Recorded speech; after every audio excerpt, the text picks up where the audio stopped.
Good morning guys from Cape Town Dry Dock. Pare kami subong Dry Dock.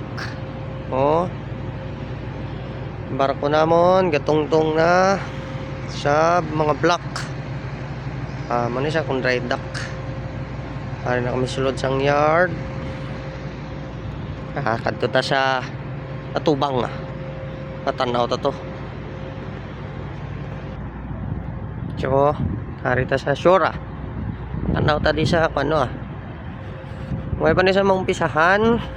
Gapon lang kami din nag-abot. Bali ma 1 month na kami di sa ano, June 16. So today is June 5. Panabon ko kay tugnaw di subong. Local time di subong is alas 5 sarado.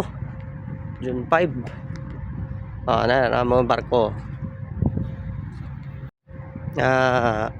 Si Clipper Orion. Ramong barko. Okay.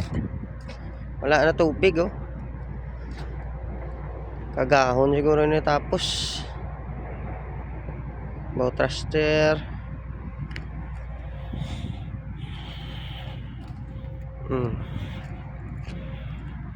Kagahon ko rin kay duty ko 4:08. Gabi bago ko nagprangko may tubig pa daw mga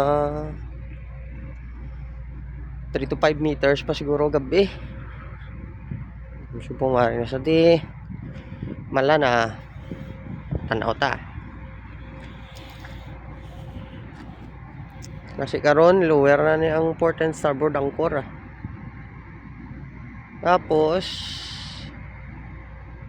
actually guys, nami pa man yung pintura sa kostado pero schedule na for dry docking manami pag hindi siya after couple of days pag masunblast na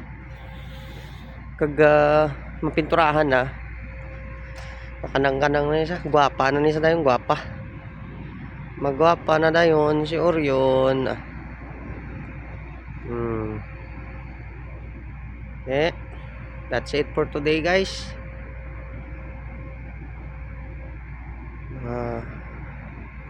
Update lang kamo siyang iyang itsura after couple of days.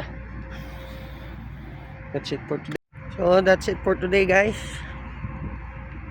Stay safe everyone. God bless. Ciao.